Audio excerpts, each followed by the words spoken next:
absolutely free by texting CLAIM to 88988. That's CLAIM to 88988. The more I get to know the fine folks at Florida Parish's Bank, the more I'm impressed with their commitment to our local businesses and families. When your business needs funding for growth and expansion, or if you're looking to build, buy, or renovate, call FPB. Conveniently located at 1041 Veterans Boulevard in Metairie, or on the North Shore, FPB has a 95-year banking tradition of unbeatable customer service. Stop by or contact them today. BankFPB.com, Florida Parish's Bank, member FDIC, and equal housing lender. You enjoyed it in the 80s so much, you told your friends about it again and again. Then, Katrina changed everything. But now, Dunbar's famous Creole cuisine is back in its new location on Earhart, 2 blocks off South Carrollton. Same great Dunbar's fried chicken, gumbo, and red beans and rice. Plus, Dunbar's is now serving breakfast Monday through Saturday, 6 to 10:30. Sunday brunch, 10 to 4. Enjoy smoked liver and grits, pancakes, grilled pork chops, or even a catfish breakfast. For dinner, enjoy ribeye steak or baby back ribs with 2 sides. Dunbar's is back. Now on Earhart, 2 blocks off South Carrollton. For takeout and more, call 509-6287. Back to Newell Norman, speaking truth to power on WWL, AM/FM.com. Call 504-260-1870 or text 870-870. We'll go to Bill in Avondale. What say you, Bill? Well, good morning. Good morning. How are you? All right. Doubling of general fuel taxes is the best way of doing our infrastructure and setting up a private bond fund versus BMTs, vehicle miles traveled, or PPPs.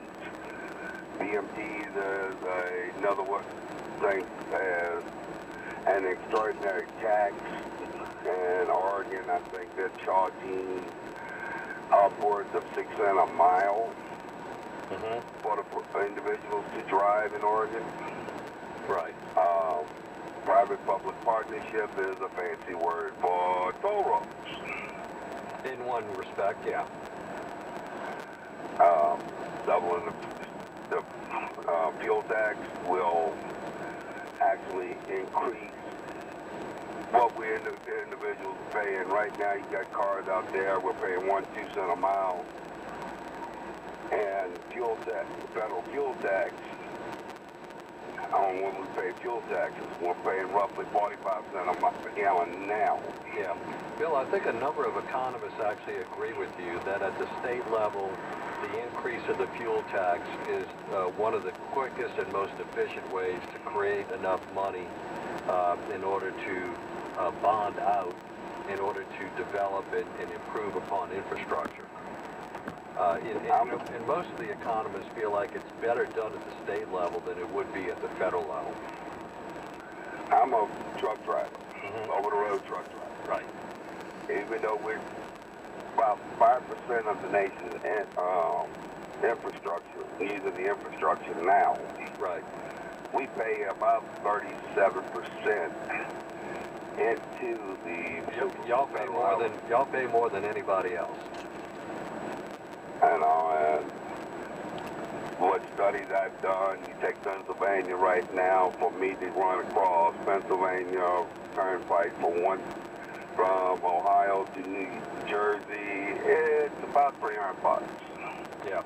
Is it worth it for you, Bill? I mean, no. And is the quality of the road better than the public roads as opposed to the toll roads? No, because you take Indiana, when Indiana went to a private company to run their toll road, actually the infrastructure went worse. The toll road went worse than what it was. Well, Bill, I got to get to a break. I don't mean to cut you off. Thanks for calling. We really appreciate your insight. You know, there's any number of ways on this infrastructure thing, and obviously it's going to be very important for the Trump administration and I think Congress as a whole. Hopefully the parties can come together on infrastructure, because what we do know is that we have a crumbling highway system across this country, both at the federal level, the state level, and local levels, and everybody's looking for that model to see how we're going to be able to go about to improve that infrastructure in the most efficient way possible, and that still remains to be seen. And as I pointed out earlier, a lot of the economists believe it's really more favorably done at the state level than at the federal level. It doesn't mean the Fed can't give some assistance, but typically the Fed ends up stepping projects as opposed to facilitating local government and state government in trying to accomplish same. So we'll continue to talk about this. We got Ron Fauché coming up next. Going to look at it from a political standpoint. He's a political analyst and president of Claris Research Group. Stay with us. We'll be right back on WWL. The news, talk, and sports leader. The Big 870 WWL New Orleans. 105.3 WWL FM and HD1 Kenner, New Orleans. And WWL.com. WWL First News at 11 o'clock. Good morning, I'm David Blake on your official weather station, WWL, AM, FM, and .com. Look for clouds to increase today as southerly winds return. That's also going to make it a little bit warmer as high temperatures climb to around 66 degrees. Channel 4 meteorologist Dave Nussbaum. A train taking GOP Congress members to a retreat at the Greenbrier in West Virginia hit a truck, and there are reports of some minor injuries. CBS's Nancy Cordes with the latest. Dr. Roger Marshall, who was on his way to the annual GOP retreat as well, has tweeted that the train carrying members and their spouses hit something, and Lena, who's apparently his wife, and I are okay. I am helping those that are injured, and I'll have Lena keep you updated as I know more. And no word on any members of Congress being hurt in this accident.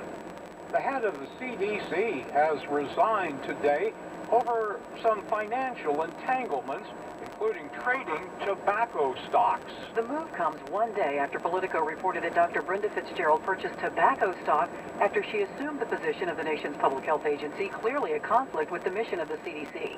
Fitzgerald was selected for that position in July by then Health and Human Services Secretary Dr. Tom Price, who also resigned after racking up over $400,000 in chartered flights using taxpayer money. Current Health and Human Services Secretary Alex Azar has accepted Fitzgerald's resignation this morning, saying in a statement that Dr. Fitzgerald owns certain complex financial interests which limit her ability to complete her duties as CDC director. CBS reporter Savina Cupid in Atlanta. Still digesting the big State of the Union. CBS News Special Report. In his first State of the Union address, President Trump touted the economy and tax cuts. We enacted the biggest tax cuts and reforms in American history. He challenged lawmakers to tackle immigration. This Congress can be the one that finally makes it happen. Mr. Trump vowed to create a path to citizenship for dreamers, but end family migration. Americans are dreamers too. Denver dreamer Mateo Lozano. It was such a slap in the face. It made me think that Trump is now starting to pit the dreamers against the American public themselves. A CBS News poll shows 3/4 who tuned in approved of the president's address. He has fulfilled his promises to the American people, and we will stand behind him for the next 3 years and the 4 years to follow that. CBS News Special Report. I'm Deborah Rodriguez. There are new documents that reveal the name of a second person of interest in the Las Vegas shooting massacre. Police believe Douglas Haig may have conspired with gunman Stephen Paddock, although Haig strongly denies that and did again on CBS this morning. I couldn't detect anything wrong with this guy. Doug Haig says he sold Stephen Paddock 720 rounds of ammunition from his home business. He told me exactly what he wanted. I handed him a box with the ammunition in it, and he paid me and he left. The rounds he sold are called tracer ammunition, bullets that leave a visible trail when fired. He said he was going to go put on a light show, and I can't remember whether he said for or with his friends, but that's what he did say. A legislative task force on TOPS could vote on recommendations today that would change the popular scholarship program.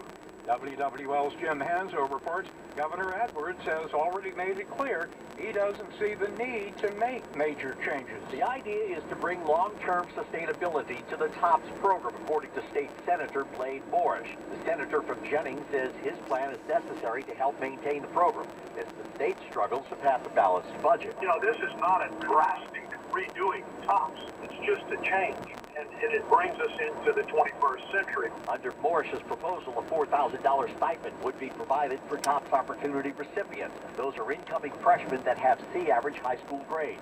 says there would be higher financial awards for students that have a higher GPA and ACT score. Larry Nasser is back in a Michigan courtroom for the start of his final sentencing hearing.